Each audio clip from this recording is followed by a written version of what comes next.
आज की कहानी का नाम है रूपवती।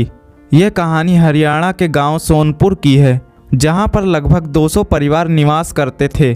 उन्हीं परिवारों में से एक था किशन सिंह का परिवार। किशन सिंह गांव के एक सम्मानित और साथ ही धनी व्यक्ति भी थे। किशन सिंह का विवाह पानीपत में रहने वाली एक सुंदर स्त्री रूपवती से हुआ। किशन सिंह के विवाह का एकमात्र उद्देश्य अपनी जमीन जायदाद को वारिस प्रदान करना था। किशन सिंह लड़का लड़की में बहुत भेदभाव करते थे। उनका मानना था कि केवल लड़का ही अपने कुल का नाम रोशन कर सकता है। कुछ समय पश्चात रूपवती गर्भवती हुई। अब किशन सिंह उससे एक ही बात प्रतिदिन कहता रहता कि मेरा लड़का मेरे कुल का नाम रोशन करेगा। किशन सिंह के दिमाग में लड़के के अलावा कुछ और नजर ही नहीं आता था। वह भूल चुका था कि भगवान ने इस संसार की रचना के समय मानव प्रजाति के दो वर्ग बनाए थे, स्त्री और पुरुष। दोनों जीवन रूपी रथ के दो पहिए हैं, एक के बिना दूसरे का अस्तित्व ही नहीं। समय निकट आता जा रहा था और रूपवती को बस एक ही डर सताया जा रहा था कि कहीं अगर लड़की हो गई तो क्या होगा। फिर वह दिन आया जिसका सभी को लंबे समय से इंतजार था। रूपवती कमरे के अंदर कराह रही थी। उसके साथ गांव की दाई माँ भी थी, जो बच्चों का जन्म सफलतापूर्वक करवाती थी। कमरे के बाहर परिवार के बाकी लोगों के साथ किशन सिंह भी थे। वह एक अच्छी खबर के लिए बेताब हुए जा रहे थे। फिर अचानक कमरे के अंदर से रूपवती की आवाज़ आना बंद हो गई।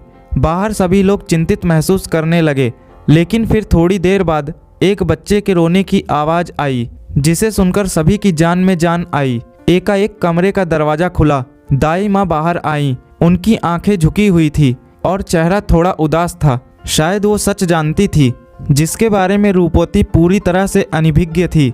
दाई माँ ने धीमे स्वर में कहा, बेटी हुई है। किशन सिंह पहले थोड़ा निराश हुआ, फिर उसने दाई माँ को कुछ इशारा किया। इसके बाद दाई माँ बच्ची को लेकर बाहर जाने लगी। यह घटना किसी को आश्चर्य में डाल सकती थी, लेकिन किशन सिंह का परिवार आश्चर्यचकित न था, क्योंकि वह उनके परिवार में लड़की होने का परिणाम भली भांति जानते थे।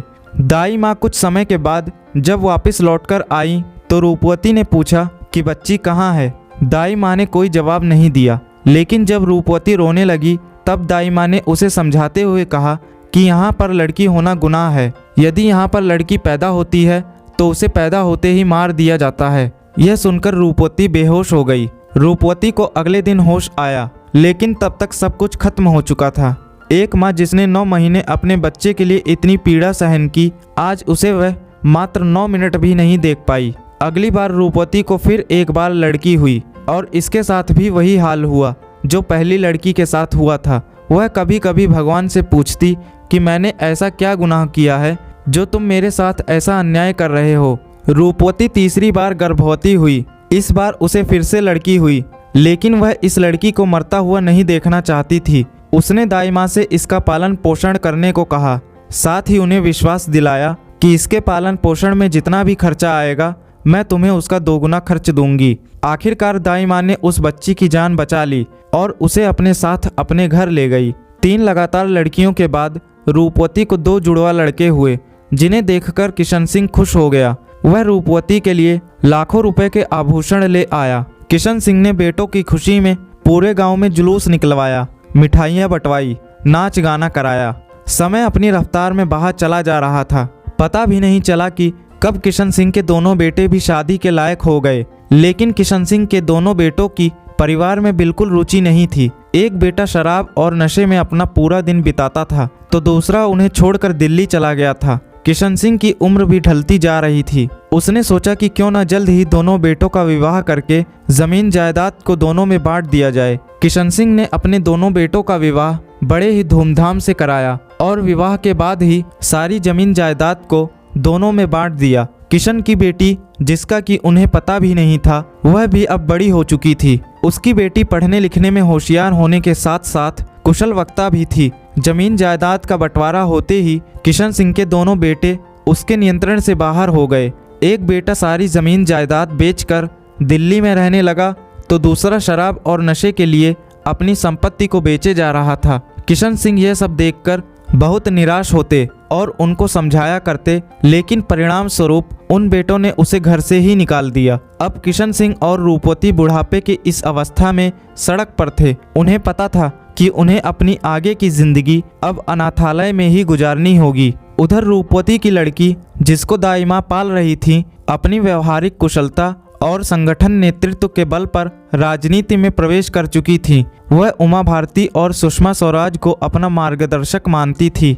वह अपने क्षेत्र से विधायक का चुनाव जीतकर विधानसभा पहुंच चुकी थी, जहां पर उसे विधायक दल का नेता चुना गया और अब वह सूबे की मुख्यमंत्री बन चुकी थी। जब दाई माँ ने यह खबर अनाथालय में जाकर उसकी माँ को बताई तो रूपवती खुशी से रो पड़ी। अब उससे अपने पति को बिना बताए नहीं रहा जा रहा था। वह तुरंत उठकर किशन सिंह के पास पहुंची और कहा कि आपको प्रदेश की नई मुख्यमंत्री के बारे में पता है क्या? तब किशन सिंह बोला, हाँ, आज ही अखबार में उसके बारे में देखा। बड़ी ही होनहार लड़की है। आज उसके माता पिता उस पर गर्व करते होंगे। तब रूपवती बीच में ही बोल पड़ी कि वह हमारी लड़की है। किशन सिंह रूपवती को आश्चर्य भरी नजरों से देख रहा था और एकदम से बोला, हमारी लड़की? बुढ़ापे में बुद्धि भ्रष्ट हो गई है तेरी। थोड़ा आराम करके फिर बातें करते हैं। फिर रूपवती बाहर से दाई माँ को बुलाकर लेकर आई। दाई माँ ने उन्हें पूरी कहानी सुनाई। यह सुनते ही किशन सिंह रो पड़ा। आज उसे अपनी गलती का एहसास हो चुका था। अब वह समझ चुका था कि लड़का लड़की सब एक समान होते हैं और हम इसमें भेदभाव करके भगवान के आदेश की अवहेलना करते हैं।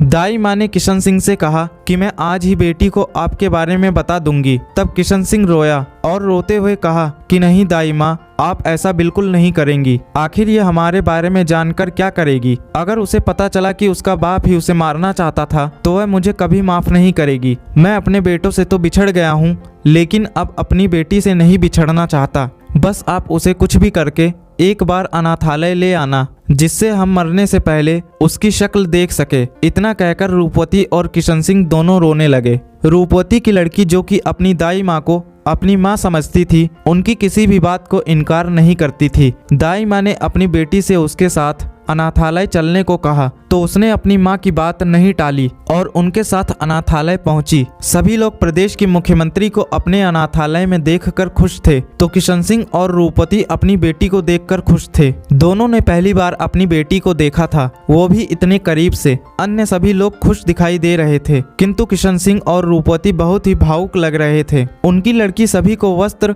और कंबल आदि बांटकर वापस प्रदेश की सेवा करने जुट गई। वहीं किशन सिंह और रूपवती भगवान का नाम लेकर अपनी मुक्ति की कामना करने लगे। दोस्तों, इस कहानी से हमें यही शिक्षा मिलती है कि हमें कभी भी लड़का और लड़की में भेदभाव नहीं करना चाहिए। उम्मीद करता हूँ दोस्तों आपको ये कहानी पसंद आई होगी। मिलते हैं अगली एक और नई वीडियो में। धन्यवाद।